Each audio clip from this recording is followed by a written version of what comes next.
नमस्कार साथियों, स्वागत है आपका स्टडी बूम में। झारखंड में असिस्टेंट प्रोफेसर भर्ती का इंतजार कर रहे तमाम युवाओं के लिए बहुत ही बड़ी खुशखबरी है।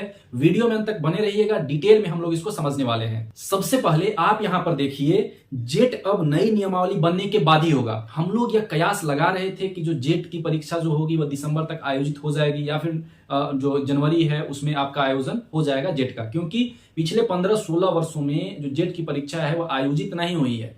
ठीक है, लेकिन ये आज का न्यूज है कि जेट अब नई नियमावली बनने के बाद ही होगा, यानी कि पूरी तरीके से अभी इसका नियमावली तैयार नहीं हुआ है। तो अब जो असिस्टेंट प्रोफेसर की भर्ती प्रक्रिया है 2404 पदों पर, वह कैसे होगा? तो जेपीएससी के द्वारा अब आपका एडवर्टाइजमेंट निकल सकता है। ठीक है, आने वाले कुछ समय में जेपीएससी अब निकाल सकती है एडवर्टाइजमेंट असिस्टेंट प्रोफेसर के लिए। तो जो पहले वाले जो जेट होंगे, ठीक है, जो 2006-07 में जो जेट हुआ था, तो उसमें जो क्वालिफाइड होंगे वो अभ्यर्थी इसमें पार्टिसिपेट करेंगे, और उसके बाद जो नेट वाले अभ्यर्थी होंगे वो इसमें पार्टिसिपेट करेंगे, और जो पीएचडी होंगे इसके बारे में अभी हम लोग समझेंगे। लेकिन कुल मिलाकर जो इस न्यूज में यही बताया गया है कि जेट को लेकर अभी आपको इंतजार करना पड़ सकता है, यानी सबसे पहले असिस्टेंट प्रोफेसर की भर्ती प्रक्रिया शुरू होगी, बाद में हो सकता है आपका जेट का परीक्षा जो है वह लिया जाए। ठीक है, क्योंकि असिस्टेंट प्रोफेसर की जो वैकेंसी है ना, बहुत सारी अभी और भी आने वाली है। आने वाले समय में अभी बहुत सी वैकेंसियां पड़ी हैं असिस्टेंट प्रोफेसर के पदों को लेकर। ठीक है, लेकिन फिलहाल 2404 पदों पर जो वैकेंसी निकाली गई है, विभिन्न यूनिवर्सिटियों से जो ब्यौरा मांगा गया था, तो धीरे धीरे वहां पर पहुंच रहा है। ठीक है, जो रिक्त पदों का जो ब्यौरा है, तो आने वाले समय में जेपीएससी की तरफ से एडवर्टाइजमेंट अब निकल सकता है अब असिस्टेंट प्रोफेसर की भर्ती को लेकर। ठीक है, उसके बाद आपका जेट लिया जाएगा। आज का न्यूज में यही दिया हुआ है। अब हम लोग बात करें यहां पर जेट वर्सेस नेट, दोनों में क्या डिफरेंस है। सबसे पहले इस चीज को समझ लीजिए। देखिए, नेट जो होता है वह नेशनल एलिजिबिलिटी टेस्ट, यानी कि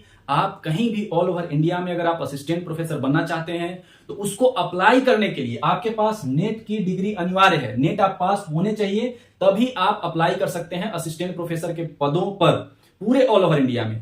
उसी प्रकार से जेट क्या है कि आप झारखंड में ही अप्लीकेबल रहेंगे। अगर आप इसको पास करेंगे तो असिस्टेंट प्रोफेसर के पदों पर अगर आप चाहते हैं, आप बनना चाहते हैं, तो उस फॉर्म को अप्लाई करने के लिए आपके पास जेट होना चाहिए। ठीक है, झारखंड के लिए नेट है तो वो ऑल ओवर इंडिया में चलेगा, वो झारखंड में भी चलेगा। तो फिर ये जेट लेने का मतलब क्या हुआ? अब देखिए, यहां पर आप समझ लीजिए कि अलग अलग स्टेट्स में अलग अलग एलिजिबिलिटी टेस्ट क्यों लिया जाता है। जैसे कि अगर आप कहीं पर सेट लिया जाता है, स्टेट एलिजिबिलिटी टेस्ट, बिहार में बेट लिया जाएगा, बिहार एलिजिबिलिटी टेस्ट। ठीक है, झारखंड में जेट लिया जाएगा, झारखंड एलिजिबिलिटी टेस्ट। तो जब नेट जब ऑल ओवर इंडिया के लिए है ही, तो अलग अलग स्टेट में ये लिए जाने का प्रावधान क्यों है? इस चीज को समझ लीजिए कि नेट में जो है वो मान लीजिए 83 या 84, मानना क्या है, इतना ही सब्जेक्ट्स का जो है एग्जाम होता है। तो नेट में 83-84 सब्जेक्ट्स और कुछ एलाइड सब्जेक्ट्स भी होते हैं, तो इतने सब्जेक्ट्स का एग्जाम जो है वह लिया जाता है। ठीक है, अब मान लीजिए झारखंड में जो वैकेंसी निकला वह निकला खोटा के लिए असिस्टेंट प्रोफेसर के पदों पर निकला रिक्तियां, या फिर कोई और भी आप ले लीजिए, नागपुरी या फिर कुड़माली, मतलब जितने भी हैं इस पर आपका असिस्टेंट प्रोफेसर के पदों पर भर्तियां जो है वह निकाली गई। अब नेट में तो ऐसा कोई भी जो आपके लैंग्वेज है यहां पर, वैसी तो कोई भर्ती यहां पर एग्जाम होता नहीं है। तो फिर ये कहां जाएंगे? जैसे कि जो भर्तियां निकली झारखंड में, अलग अलग कल्चर है ना, हर स्टेट में अपनी अलग अलग भाषाएं हैं, अलग अलग कल्चर हैं, तो उसको लेकर आयोजन किया जाता है अलग अलग स्टेट में, जो स्टेट एलिजिबिलिटी टेस्ट होता है। ठीक है, क्योंकि नेट जो है, नेट में जो भी सब्जेक्ट्स जो छूट जाते हैं, ठीक है, जो भी छूट जाते हैं जो अलग अलग स्टेट में जरूरी होते हैं, जैसे झारखंड के लिए यहाँ के कल्चर के अनुसार, जो यहाँ की जो भाषाएं हैं, यहाँ की जो संस्कृतियां हैं, उसके अनुसार जो असिस्टेंट प्रोफेसर के पदों पर जो भर्ती निकाली जाती है, तो उसके लिए एलिजिबिलिटी टेस्ट लिया जाता है, क्योंकि नेट में वैसे सब्जेक्ट्स का नहीं लिया जाता है। ठीक है, तो अब हम लोग बात करें कि दिसंबर में जेट की तैयारी थी कि जेट हमको पहले लेना है, उसके बाद जो झारखंड असिस्टेंट प्रोफेसर की जो वैकेंसी है वो ली जाएगी। लेकिन जेट अब नहीं लिया जाएगा। सबसे पहले क्यों नहीं लिया जाएगा? क्योंकि नई नियमावली तैयार ही नहीं है। कुल मिलाकर जो भी नियमावली में जो आरक्षण रोस्टर्स वगैरह होते हैं, सिलेबस क्या होगा, तो ये पूरा का पूरा जो एक प्रोसीजर है ना, वो अभी तैयार नहीं है। इसमें अभी कई चरणों से गुजरना पड़ेगा। इसीलिए सबसे पहले क्या होगा कि 2404 असिस्टेंट प्रोफेसरों की जो भर्ती है वह जेपीएससी के द्वारा आपको आने वाले कुछ दिनों में हो सकता है कि ये एडवर्टाइजमेंट आपको देखने को मिल जाए। ठीक है, यहां तक क्लियर हो गया।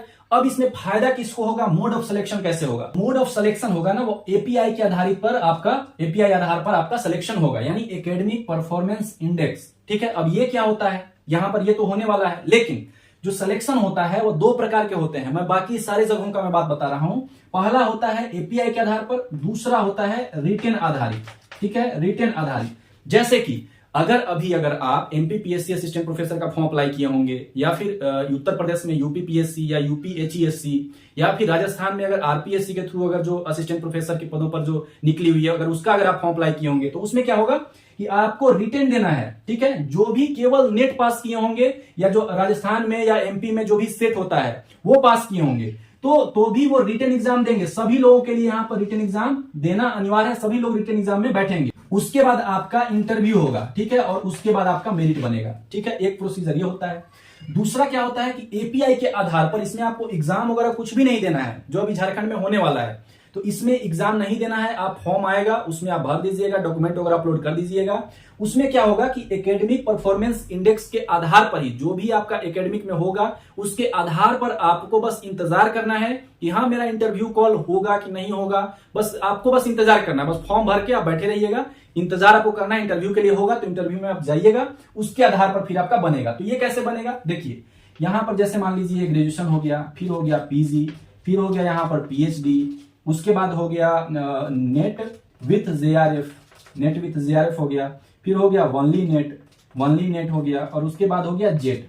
मान लीजिए इतना हो गया। उसके बाद जो रिसर्च पब्लिकेशन वगैरह होगा वो 5-5 नंबर फिर वो अलग से दिए जाते हैं, लेकिन अब इतना लेकर अभी चलते हैं। तो अब मान लीजिए ग्रेजुएशन में किसी का 60% से एबव मार्क्स आ गया तो उसको मिलेगा 15 मार्क्स उसको मिल जाएगा। किसी का आ गया 55 से लेकर 60 के बीच में आया तो उसको 10 मार्क्स मिल जाएगा। ठीक है, किसी का आ गया 45 से लेकर और 55 के बीच में आ गया तो उसको 5 मार्क्स मिल जाएगा। उसी प्रकार से जो पीजी में होगा, पीजी में भी ऐसा चलता रहेगा। ठीक, उसके बाद पीएचडी जो किए हुए होंगे उनको 15 मार्क्स, नेट विथ जेआरएफ जो होंगे उनको 15 मार्क्स, वनली जो नेट होंगे उनको 10 मार्क्स, और जो जेट होंगे जो झारखंड एलिजिबिलिटी टेस्ट, ठीक है, जो अभी होने की संभावना नहीं है, जो बाद में होगी, तो जेट जो है उसको 10 मार्क्स मिलेगा। ठीक है, कुल मिलाकर बात करें तो एपीआई में बस यही होता है कि एग्जाम आपको नहीं देना है, फॉर्म भर दीजिए। इसके अनुसार जो आप ये आपका जो डॉक्यूमेंट्स जो आप भरेंगे, इसके अनुसार ही आपका इंटरव्यू के लिए कॉल हो सकता है, नहीं भी हो सकता है। जैसे कि अब किसी का मान लीजिए यहीं पर कम है, ये 55 से 60 के बीच में ही मार्क्स है ग्रेजुएशन में, किसी का पीजी में ही कम है, कुछ मार्क्स कम है, मतलब 55% तो है, लेकिन 55 से 60 के बीच में है, किसी का 60 से ज्यादा है। तो वैसे करते हुए ये नंबर ही किसी का कम आ रहा है तो वह कहां से इंटरव्यू के लिए कॉल होगा, क्योंकि एपीआई में नंबर के आधार पर ही आपको वहां पर इंटरव्यू के लिए बुलाया जाएगा। अब यहां पर देख लीजिए, यहां पर बहुत लोग बोलेंगे चलो सबको समान मिल गया, सबको समान मिल गया। नहीं, सबसे पहली बात आपको यह जानना है कि जिसका भी यहां पर फायदा किसको होने वाला है, जिसका भी पीएचडी हुआ होगा, पीएचडी जिन्होंने कंप्लीट कर लिया होगा, और उसके बाद इनमें से कोई भी नेट या जेआरएफ, वनली नेट या फिर जेट, इनमें से कोई भी अगर पीएचडी के साथ साथ अगर कोई भी अगर इन तीनों में से होगा तो सबसे ज्यादा उनको बेनिफिट साबित इसमें होने वाला है, सबसे ज्यादा उनको फायदा मिलेगा, क्योंकि 15 नंबर तो पीएचडी का उनको मिल ही जाएगा जो भी पीएचडी धारक होंगे। उसके बाद जो नेट विथ जेआरएफ होंगे, अगर नेट विथ जेआरएफ है तो 15-15 30 मार्क्स उनको मिल जाएगा, तो सबसे आगे तो बढ़ गए ना, यहां पर बढ़ गए। कुल मिलाकर बात करें तो वैसे पीएचडी कैंडिडेट्स जिन्होंने पीएचडी कंप्लीट कर लिया है, उसके बाद अगर वो या तो नेट या तो जेट या तो नेट विथ जेआरएफ, इनमें से कोई भी अगर एक अगर उन्होंने प्राप्त किया है तो वो सबसे अगले पायदान पर हैं, यानी वो आगे हैं। तो इसीलिए इसमें ज्यादा बेनिफिट नहीं मिलता है। मान लीजिए जो कोई नेट क्वालिफाइड है, ऐसा थोड़ी है कि उसके पास नॉलेज नहीं है, ठीक है, नॉलेज है, लेकिन जो एपीआई स्कोर में क्या होता है कि एपीआई स्कोर में बस आपके स्कोर्स के आधार पर ही, जो भी आपका एकेडमिक रहता है उसके आधार पर, जो पीएचडी वगैरह जो भी आपके रहते हैं उसके आधार पर ही आपको इंटरव्यू कॉल होगा। और इसमें क्या होगा कि 85 जो मार्क्स होगा ना, 85 मार्क्स आपका देखा जाएगा एपीआई के थ्रू। ठीक है, सबका मार्क्स यहां पर डिवाइड है, ठीक है, कि इसमें कितना आया होगा तो कितना कितना मार्क्स मिलेगा। तो इसमें आपका 85 मार्क्स एपीआई के आधार पर निर्धारित होगा, और उसके बाद जो 15 मार्क्स होंगे ना वो आपका इंटरव्यू होगा, इंटरव्यू। अब 85 मार्क्स में से अब कौन कौन कितना ज्यादा मार्क्स ला पा रहा है उसी को इंटरव्यू के लिए बुलाया जाएगा ना, इस चीज का ध्यान में रखिए।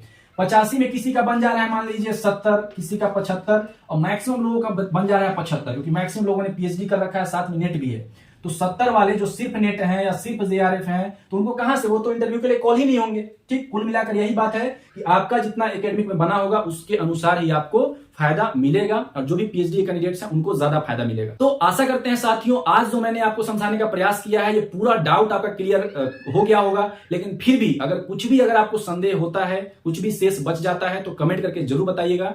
धन्यवाद, मिलते हैं हम लोग नेक्स्ट वीडियो में।